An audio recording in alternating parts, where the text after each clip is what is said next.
Welcome to the Explainer. Have you ever stopped to wonder how your phone just knows the weather? Or how you can log into a brand new app with just one click of your Google account? Well, the answer to all of that is this invisible engine that runs the modern internet. It's called an API, and today we're going to pull back the curtain and figure out what it is. So let's start with a really simple question, just to get us grounded. You open up your weather app, right? And boom, there it is, the 5-day forecast for exactly where you're standing. Now, the app on your phone doesn't have its own weather station. So how does it get that info? The answer, of course, is a web API. Now, that sounds super technical, but just think of it as a digital messenger. It's basically a set of rules that lets one piece of software talk to another. So your weather app sends a request, and a weather service's big computer, its server, sends the forecast right back. It's a conversation. To make this whole thing super simple, we're going to stick with one single analogy for this entire explainer: a digital restaurant, okay? So you are the app, the kitchen is the server that has all the data, and the API, well, the API is the waiter who takes your order and brings you exactly what you asked for. So here's our menu for today. We've kind of covered the basic idea, and now we're going to visit 4 different restaurants. Each one represents a major type of API. We're going to look at REST, SOAP, GraphQL, and gRPC, and then, at the end, figure out how you choose the right one for the job. All right, let's dive right in with our first and honestly most common type of API. This is the one that powers a huge chunk of the internet you'd use every single day. It's called REST. In our analogy, REST is that popular local diner. You know the one. It's comfortable, it's flexible, and it operates using a standard menu of actions. These are called HTTP methods that pretty much everyone on the internet understands. It's the absolute go-to for most web and mobile apps. And check this out. The main commands in REST map perfectly to what you do at that diner. A GET request? That's just like asking to see the menu. POST is when you place a new order. PUT is like telling the waiter you want to change your entire order. And delete, well, that's canceling it. See? It's that intuitive. So why is this diner so popular? Well, developers choose REST when they need something simple, reliable, and just widely compatible. It's that dependable spot that gets the job done without a whole lot of fuss. Okay, time to leave the diner. Let's head over to our next digital restaurant. And this one, well, it has a very different style. Welcome to SOAP. Yeah, if REST is your casual diner, SOAP is a high-end, super formal banquet. And it has very strict rules. There's a dress code, all the messages have to be in this specific format called XML, and the whole conversation follows a really rigid, predefined contract. No substitutions. And here you can really see the difference, side by side.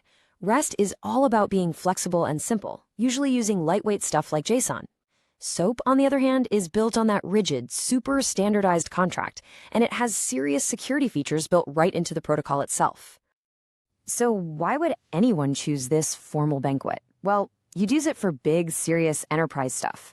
Think banking or payment processing, situations where incredibly high security and reliability are just absolutely non-negotiable. All right, next up is a more modern approach. And this one solves a really specific problem that you sometimes find with older APIs. Let's talk about GraphQL. So with a traditional REST API, sometimes the server sends you this fixed package of data. And this can lead to a problem that developers call overfetching, where you get way more information than your app actually needs, and that just wastes bandwidth and slows everything down. In our restaurant analogy, overfetching is exactly like being forced to order the entire combo meal. You know, the burger, the large fries, the side salad, the dessert, the whole shebang. When all your app really, truly wanted to order was the drink. So yeah, you got what you wanted, but you also got a whole pile of extra stuff that you just have to throw away. This is where GraphQL is so clever. It's like a build-your-own-bowl kind of place. Instead of ordering a preset meal, you send one super precise query that tells the server exactly which data ingredients you want. You get no more and no less. And that is incredibly efficient. Okay, our final stop isn't really a restaurant for us, the public. Instead, we're going to peek behind the curtain and look at the internal communication system the kitchen staff uses to coordinate. This is gRPC. See, this API isn't built for your phone to talk to a server. It's made for a company's own internal services, what you'll often hear called microservices, to talk to each other as fast as humanly possible. Think of it as that direct, high-speed line between the prep station and the grill in the kitchen. And it's the fastest option we've looked at because it doesn't use text-based messages like the others. Nope, it uses this highly compact binary format, which makes it perfect for real-time systems where tons of little services all need to be talking to each other instantly.